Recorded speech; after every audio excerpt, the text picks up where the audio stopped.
Conosci già la frase prima che la dicano, conosci il tono, sai già cosa faranno con la tua risposta e reagisci lo stesso. Non è al lavoro o con degli sconosciuti, è in casa tua, con le persone che conosci da una vita, che sanno precisamente dove colpire. Oggi ti spiego perché le provocazioni familiari sono le più difficili da gestire e perché ogni volta che reagisci stai regalando all'altro esattamente quello che vuole. Benvenuto su Motivazione Stoica. Qui la filosofia antica diventa uno strumento pratico per affrontare la vita vera. Iniziamo. Perché la famiglia è il campo di battaglia più difficile. Le provocazioni che arrivano da estranei o colleghi fanno male, ma quelle familiari fanno qualcosa di diverso, vanno a fondo in modo diverso e si ripetono sempre le stesse, sempre negli stessi momenti, per anni. La ragione è precisa. Chi ti provoca al lavoro ti conosce parzialmente, cerca il punto debole per tentativi. Chi ti provoca in famiglia non ha bisogno di cercare, lo sa già, conosce le tue insicurezze, la tua storia, i tuoi fallimenti passati, le cose che non hai detto, ma che sanno tutti in quella stanza, e li usa, non sempre consciamente, ma li usa. Questo è il motivo per cui la reattività in famiglia è diversa. Non è solo la risposta a una parola, è la risposta a tutto ciò che quella parola porta con sé, anni di storia compressi in un secondo. Epitteto disse qualcosa che descrive questo meccanismo con una chiarezza che non ha età. Gli uomini non sono turbati dalle cose che accadono, ma dalle opinioni che hanno sulle cose. Non è la frase di tuo fratello che ti fa perdere il controllo, non è il tono di tua moglie, non è il commento di tua madre, è il peso che dai a quella frase, il significato che ci costruisci sopra in meno di un secondo, e quel peso puoi sceglierlo.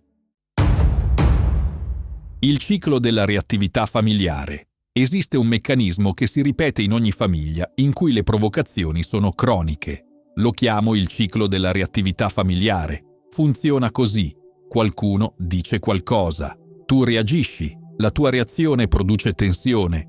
La tensione si trasforma in un litigio, in un silenzio pesante, in una resa. E tutto torna apparentemente normale. Fino alla prossima volta. Questo è il punto che non vede quasi nessuno. La tua reazione non è solo una risposta, è un rinforzo. Ogni volta che reagisci, stai confermando all'altro che quel comportamento funziona, che premendo quel tasto ottiene qualcosa. Attenzione, reazione, coinvolgimento emotivo. Non importa se il litigio finisce con te che vinci o che perdi. Il ciclo si è completato e si ripeterà. Chi smette di reagire rompe il ciclo, non perché diventa insensibile, ma perché toglie al comportamento provocatorio il suo unico carburante, la tua reazione.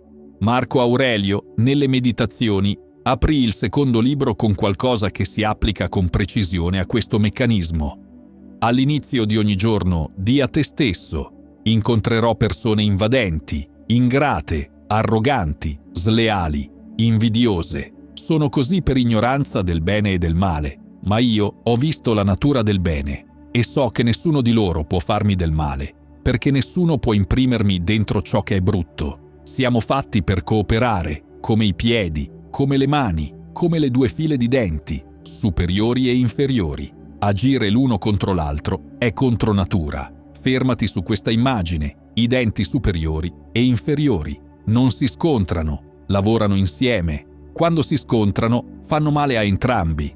Chi ti provoca in famiglia ti sta chiedendo di essere il dente che morde l'altro dente.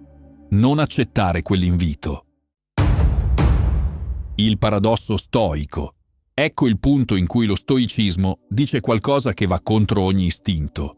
L'istinto dice: se non reagisci in famiglia, sembri quello che subisce. La logica dice: almeno chiarisci, almeno di come stai. Lo stoicismo dice: non reagire non è subire, è scegliere, ed è qui che sta tutta la differenza.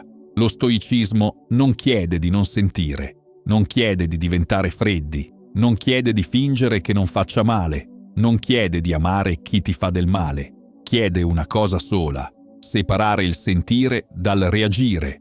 Puoi sentire la rabbia salire e scegliere di non agire sulla rabbia. puoi sentire il dolore e scegliere di non trasformarlo in una risposta che alimenta il ciclo. Queste sono due cose separate e quella separazione è il cuore di tutto lo stoicismo. Chi non reagisce in famiglia non è il perdente, è l'unico adulto nella stanza, è l'unico che ha scelto come stare in quella situazione invece di essere trascinato da essa. Epitteto aprì l'Enchiridion con questo principio. Alcune cose dipendono da noi, altre no. Dipendono da noi l'opinione, l'impulso, il desiderio, l'avversione. Non dipendono da noi il corpo, la reputazione, il potere. Il comportamento di tuo fratello non dipende da te. Le parole di tuo padre non dipendono da te. Il tono di tua moglie non dipende da te. La tua risposta, quella sì. I 3 passaggi pratici. 3 passaggi da applicare la prossima volta che scatta la dinamica familiare che conosci a memoria.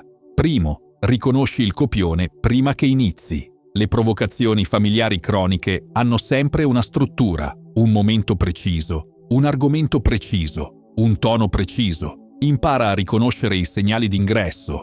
Quando senti che la conversazione sta prendendo quella direzione, fermati un secondo prima che inizi il copione. Quel secondo di anticipo vale tutto. Non sei più dentro la reazione, la stai osservando dall'esterno. Secondo, abbassa la voce invece di alzarla.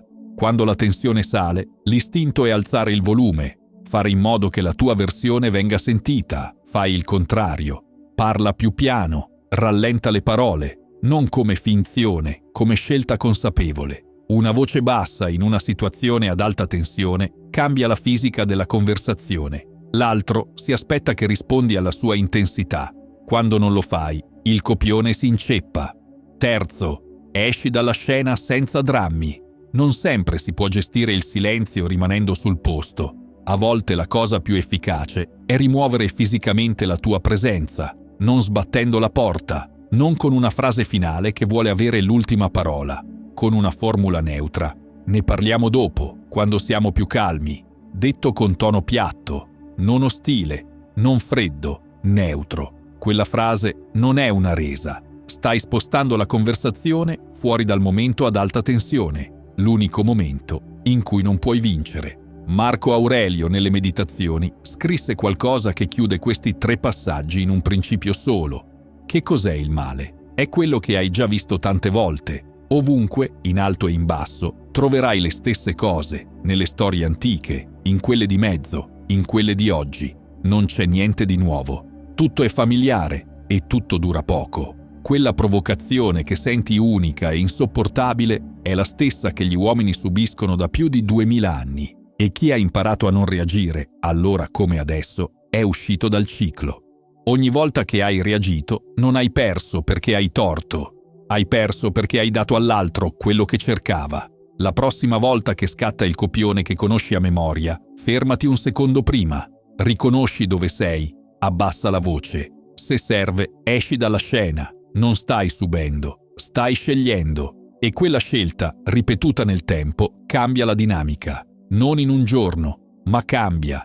Se hai deciso di smettere di reagire in famiglia, scrivi nei commenti solo una parola: scelgo. Basta quella. Saprò che hai capito. E se conosci qualcuno che porta a casa ogni giorno il peso delle stesse liti, condividi questo video. Potrebbe cambiare qualcosa. Nel prossimo video usciamo dalla famiglia. Andiamo al lavoro. Qualcuno si prende il tuo merito davanti al capo, in riunione, davanti a tutti. E la prima cosa che vuoi fare è la cosa sbagliata. A presto, stoico!